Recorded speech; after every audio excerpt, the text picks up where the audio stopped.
This is a production of the AJ Podcast Network.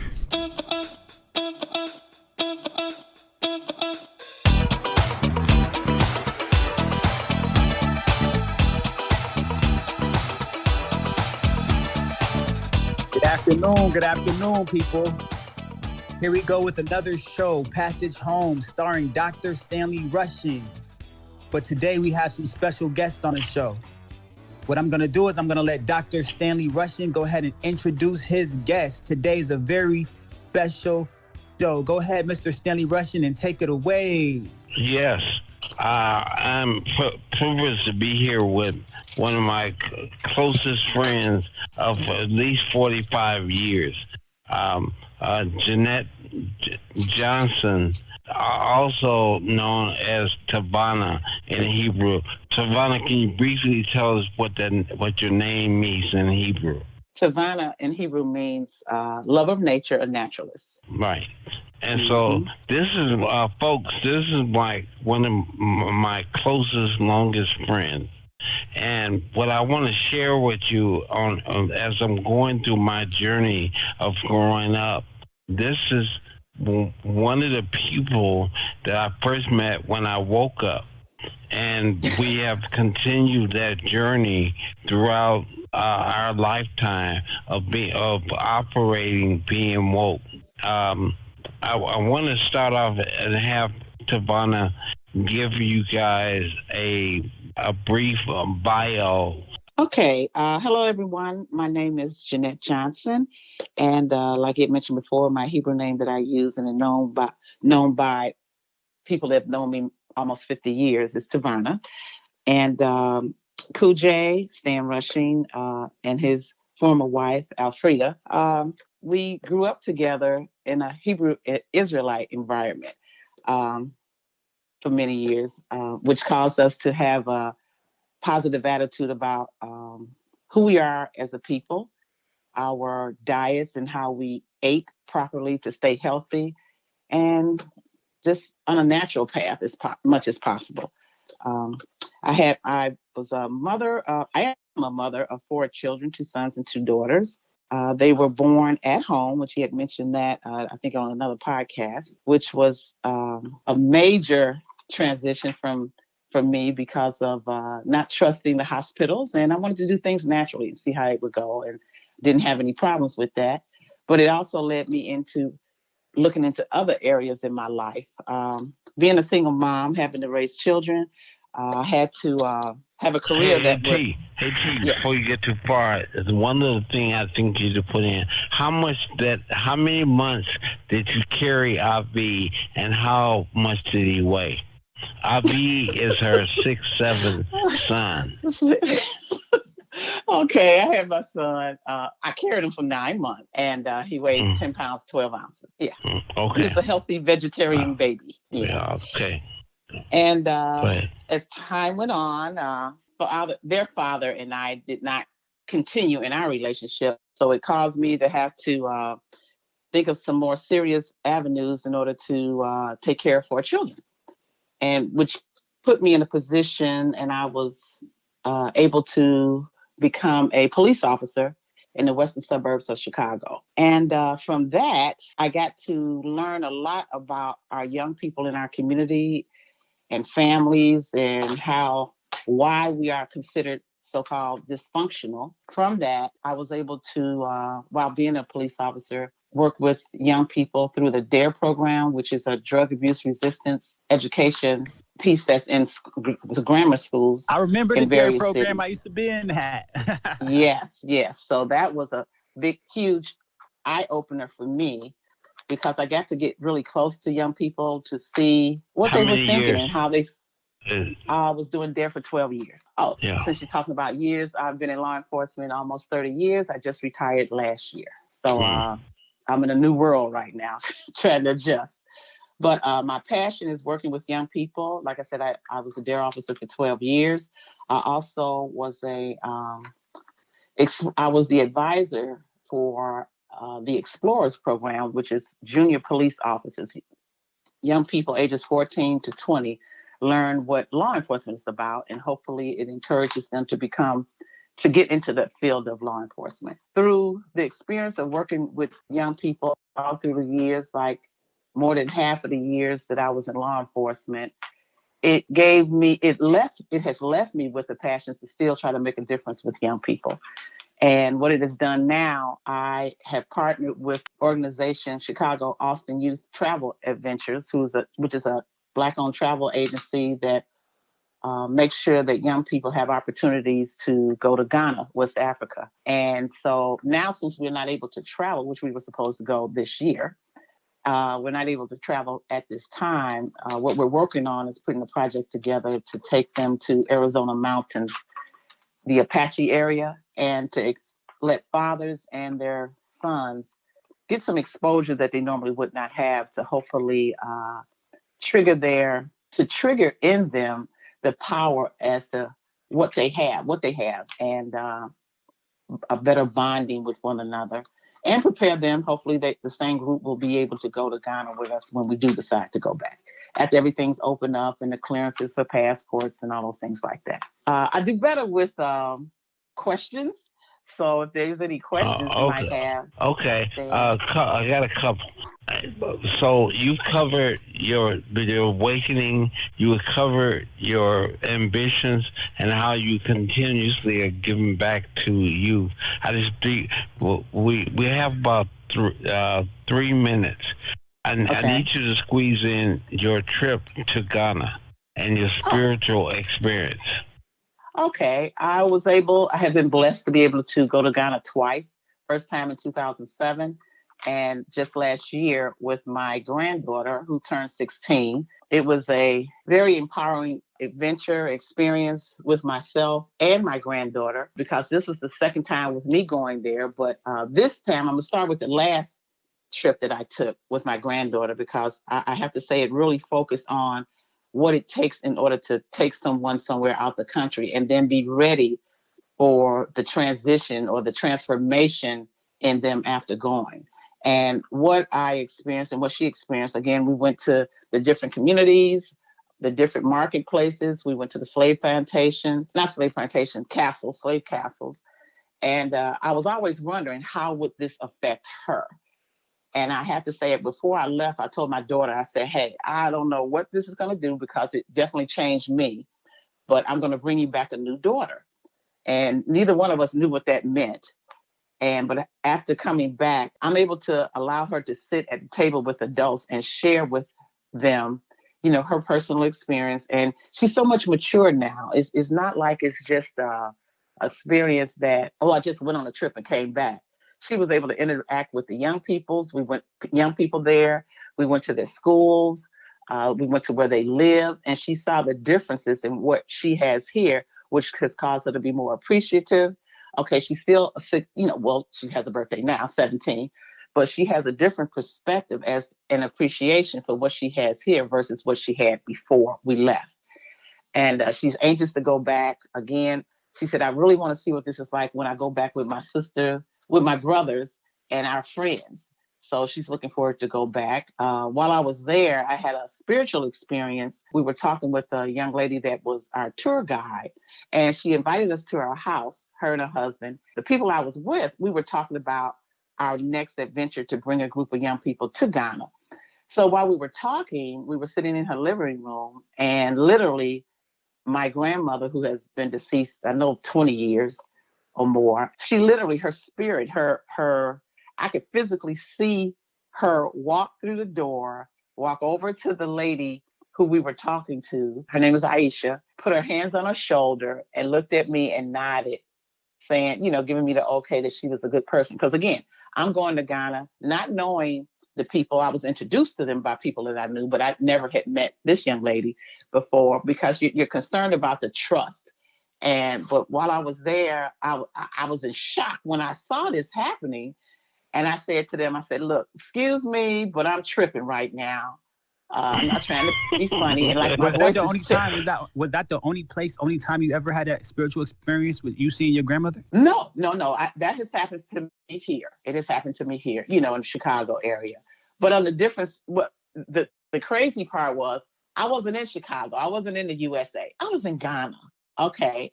So that energy which is obviously alive and well, follows us all the time. Whenever I'm going through being in law enforcement, whenever I was always into something that really like rock my world, I would have that spirit or that energy from my parents, not parents. My parents and my grandmother, my great grandmother would surface for me in some kind of way. But this actual body figure that walked to Aisha and stood right beside her and put her hands on her shoulder, that kind of freaked me out. And I said, excuse me, you all, I don't know. I hope you don't think I'm crazy and I'm not being funny, but my grandmother is right here and she has her hands on your shoulder. And Aisha looked at me with her eyes bugged. And the other lady that was with me and my grandmother, the other lady that was with me, which was Amazon, that's her name, she started crying because she knew I'm not a makeup kind of story person like that. And my granddaughter who was there, she just bucked her eyes like she had saw something, not saying that she saw anything, but just from our conversation. And I started just crying and we were just quiet. Nobody said anything. And then eventually she just left. And when there was nothing to even talk about with it. We was just tripping, right? And so we were there for dinner. So we went to the dinner table and I said to her, are you okay? With what I was saying to you? And Aisha said, yeah, but yeah, I guess so. And I said, that was major for me because when we're talking about bringing young people from, America to Ghana, there's a lot of things that they're going to experience. And I have to trust that the people that I'm working with here, in Ghana, are trustworthy people. So when I'm ever in a situation where I'm questioning, what's going on, those people that I know care about me and have my best interest at heart, they will show up. And this was huge for me because I've never had something to show up like this. Never. We had a good conversation after that. We're looking forward, like I said, to, take a group to Ghana. Which year will it be? It would be nice if it would be, say, the end of next year, 2021, or the beginning of 22, depending on what's going on with the COVID. I know now Ghana is open up, but here things are not safe enough and the families aren't comfortable enough with sending young people somewhere. Yeah. No, we're in perfect time. Okay. The engineers contacting our next guest. Yeah. But and one thing I that was excellent. Yeah, I'd like to say something else. I went to Ghana first in 2007. It was their 50th anniversary from liberation from the British. And I had never been in a place that had so many people. And I have to say, the welcoming that we had in 2007 was the exact same in 2019. How they have a passion, a love for us coming from America. What they call us they talk the aspera, that's the word they use, but they said to us that we are their ancestors' children, and they have been waiting for us to come back. Okay, I'm telling you, that goes through you. Even now, I get not a chill, but just a vibration through me, knowing that somebody knows that I belong there. And growing up in the 60s, and just growing up, period, we feel like, well, personally, I felt like, who am I connected to? I would always be around, people of other cultures, and they're from, China, they're from, wherever, Cuba or Australia, whatever. And I could never say where I was really from. They told us from Africa, but where? Africa is more than just one place.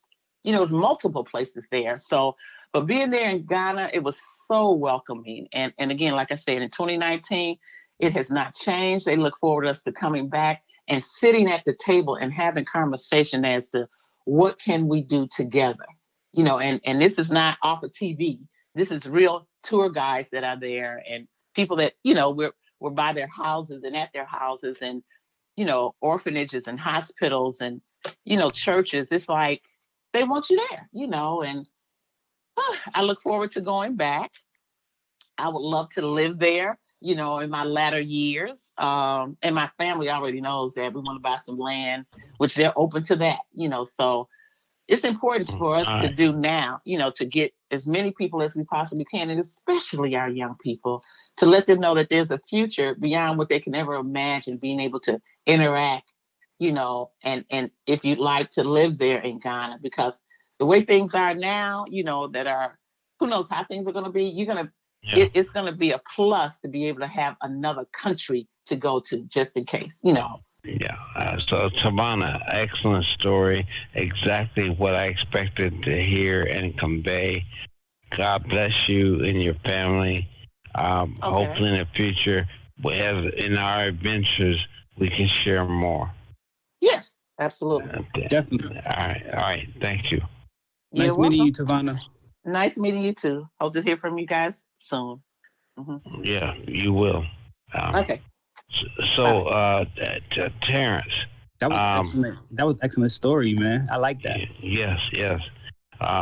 And but see that what she's saying exemplifies the whole reason for this podcast because Right. she encompasses a lot of the elements of what I'll be conveying about going back, Hmm. about how it and also looking back and reaching back at the same time because Right. we've been doing this for a long time. We started in '72, but so now it's not just that we're there and we can do this. We're looking at this with the understanding that we can reach back to people who aren't even aware and bring them along also and Right. stuff. Uh, Right. uh, That's yes, awesome. I really enjoyed everything that she said.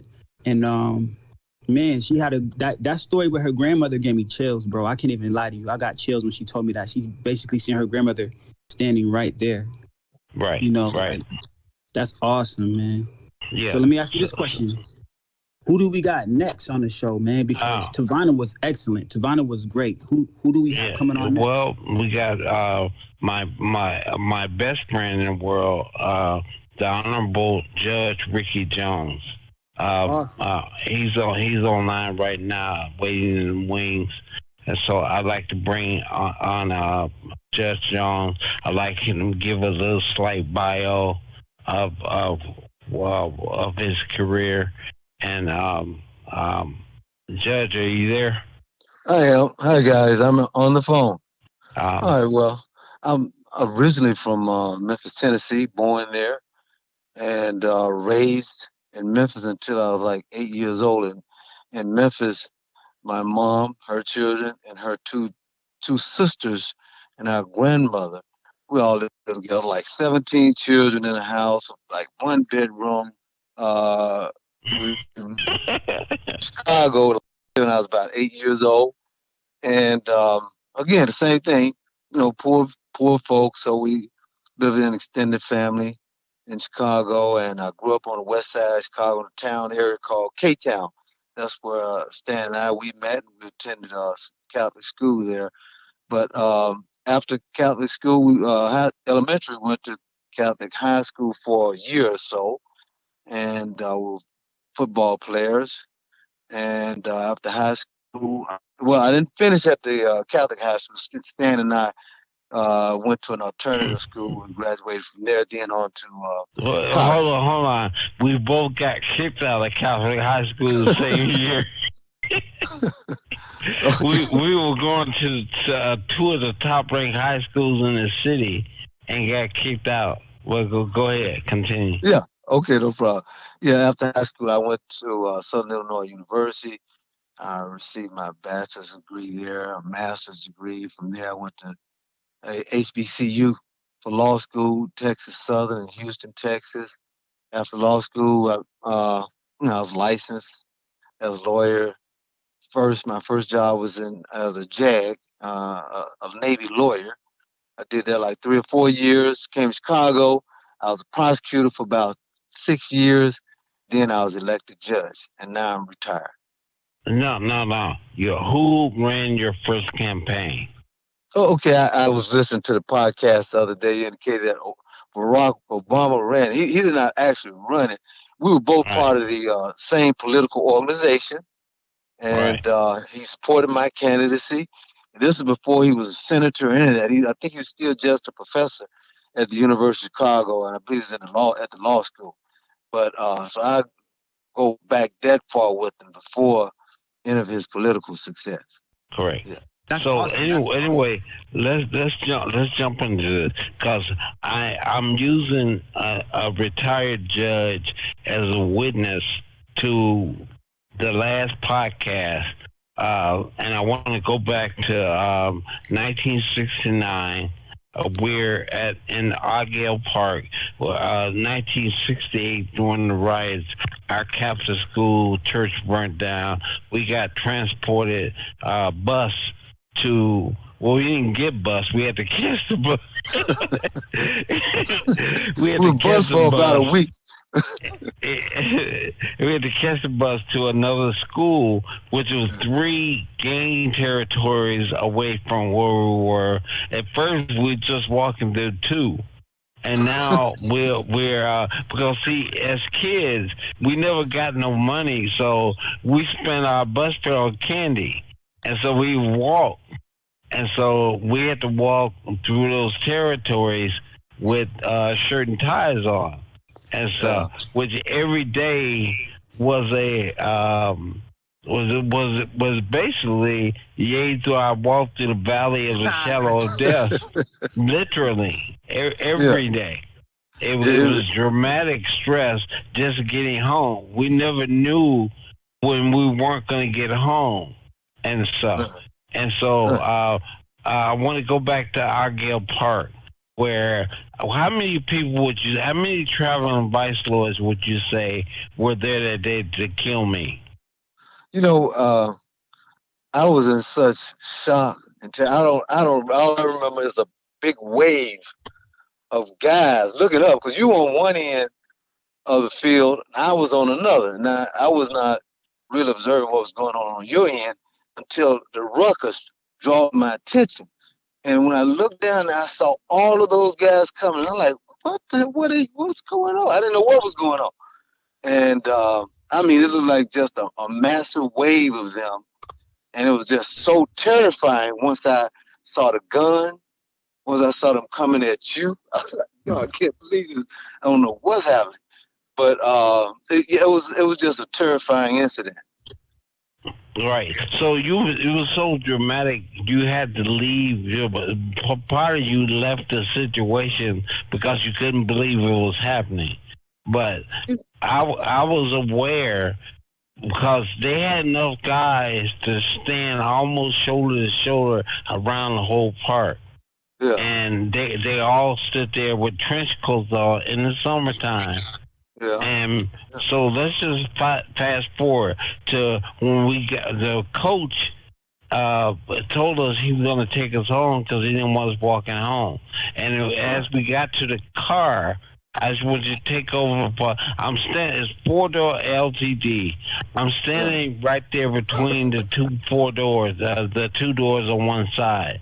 And all of a sudden, I don't know where you were, but I heard a girl, Dolores, who instigated this whole incident, yell and scream and said, "Larry, don't shoot him. You can't go back to jail. Don't shoot him, Larry." And so I was facing away from him, and he was on the other side of the car. So do you remember what happened from there? now, all I remember is that what really stands out in my mind, how in face of all this terror, you was typical Stanley, undone uh, unmoved, unshaken.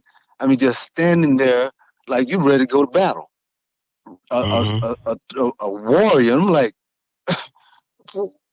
what is he going to do, man? What? So I shouted at you, some Stan, watch out, let's go. They were really coming at you, and I was on the other end of the field, and I just knew they were going to kill you because the guy was coming at you with the shotgun. And I'm starting to run over to that end where you hoping to maybe drop some sense. Say, let's go, man. You need to stand here and confront this guy. But and when I say that's typical Stanley, there were other circumstances where we were under the same type of violence where Stan was just not phased by it. And I'm looking for the quickest way out. And we were able to get Stan and other guys all rounded up, and some of the other guys who knew both us and that guy started interfering to try to take the gun from him, to hold him back, to at least talk to some of his friends to try to settle the situation down, because it was just too chaotic. And this is all over a female, Stanley? Yeah. I was dating a gang leader's girlfriend. Oh, you was the man. Yeah, definitely. That's crazy, man. Like I'm glad that y'all made it through. So it sounds like y'all got some real deep stories with each other growing up.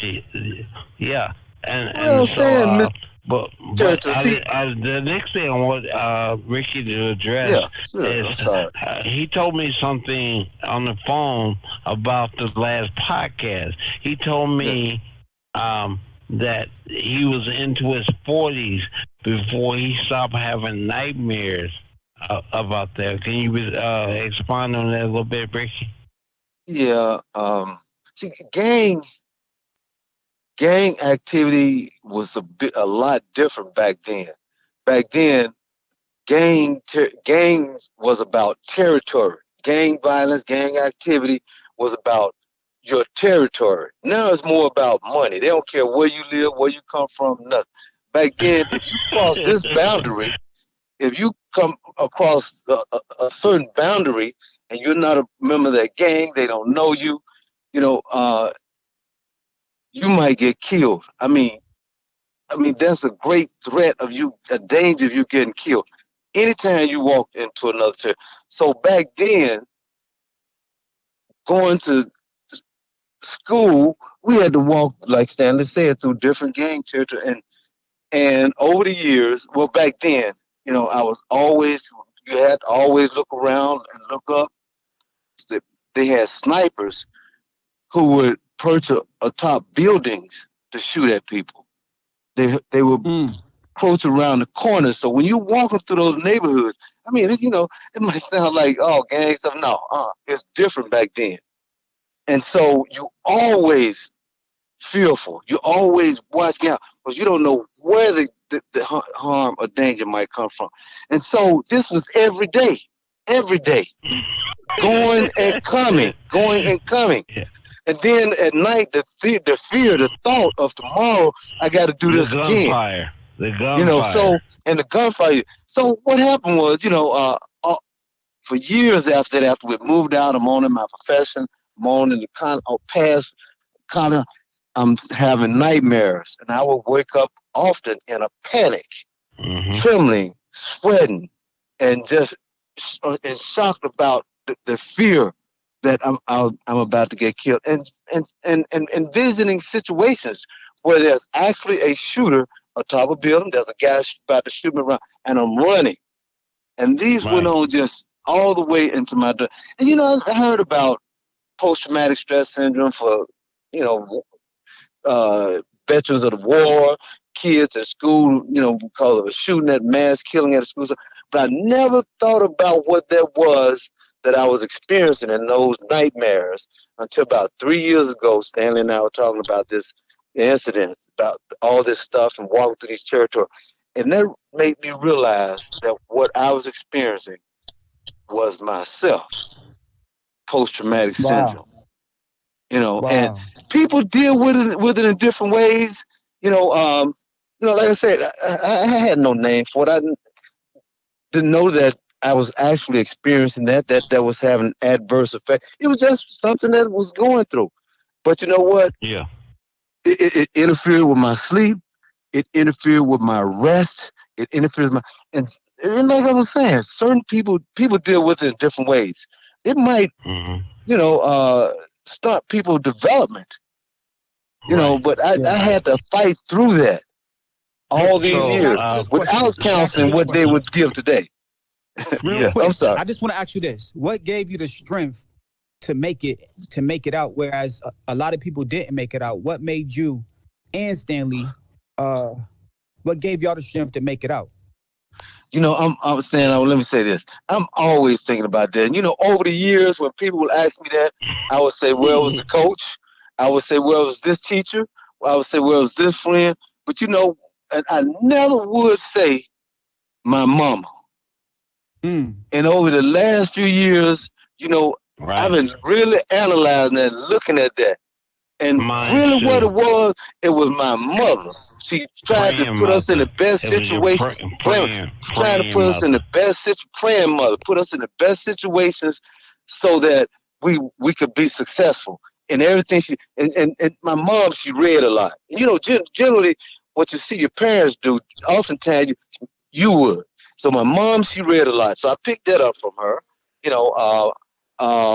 She worked hard. She was a single parent. She had like 7 kids in the house, and she had to make it. So she worked. And back then, she was doing little stuff like maids or stuff like that. Then she finally got a job working in a hospital. It was a very minimal income, and she did her best with the little that she had to try to put us in a situation where we won't have to do that. Right. So we're in overtime right now, Rick. Okay, I'm sorry. Yeah. I wanna mirror exactly what he said to answer his question. My mother had a job making $3.25 an hour, but she worked at a book binding company. So I stayed in trouble. I couldn't go outside, so I read. Also, wow. But I just want to bring that up, and an excellent conversation, Rick. Definitely. Hope to bring you back sometime. Appreciate you, man. Be safe for the holiday. All right, you too, Stan. You too, Bax. It's nice talking to you all. Be safe being in Chirac. Be safe, period. Yeah, we got to talk. There's a lot to talk about with Chirac. We're gonna have to bring him back because we got to talk about Chirac. We got to hear Chirac.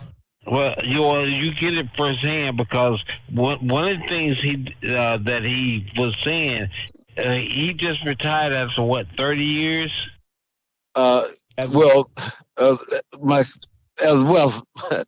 years as a judge, approximately 30 years as a lawyer and judge. So yeah.